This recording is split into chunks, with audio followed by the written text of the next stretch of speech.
वह 9वीं क्लास में पता था, पढ़ाई लिखाई में अच्छा एक तो था ही, साथ में खेल कूद में भी हमेशा फर्स्ट आता था। घर में उसके अलावा कोई और नहीं था। पिताजी भी कोई न करी नहीं करते थे, लेकिन पता नहीं क्यों महीने में एक बार वो दूसरे शहर के टूर पर जरूर जाते थे। एक दिन उसने पूछ ही लिया, पिताजी आप महीने।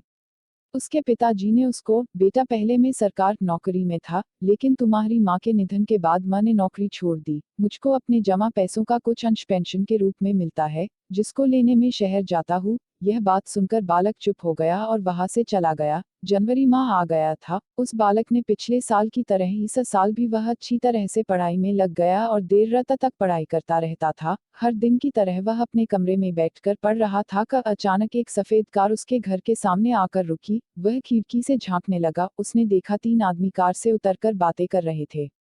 कुछ देर बाद एक आदमी ने कार से एक पैकेट निकालकर उसके पिता को दिया और उनसे कहने लगा, आज रात को इस्पात कारखाना खत्म, और सब हंसने लगे। यह बात सुनकर बालक को शक हो गया था कि उस पैकेट में कोई विस्फोटक चीज है। वह बाहर वाले दरवाजे से बाहर निकलकर अपने पड़ोसी मित्र के पास जाकर पुलिस को इन्फॉर्म कर दिया और चुपचाप अपने कमरे में आ गया। रात के करीब 12 बजे उसके पिता जैसे ही बाहर निक फोंडोज द पैंटला, उसके पिता जोर जोर से कहने लगे, कौन मूर्ख है जो झको पकड़वाया है। अपने पिता की आवाज सुनकर वह बालक सीना तानकर सामने आकर खड़ा हो गया। उसको देखकर उसके पिता की आंखों में आंसू चुपचाप वहां से चले गए। अपने देश की सेवा कर वह बालक बहुत ही गर्व महसूस कर रहा था। बाद में बड़ा होकर यही बालक भारत सरकार के लिए खुफिया का काम किया।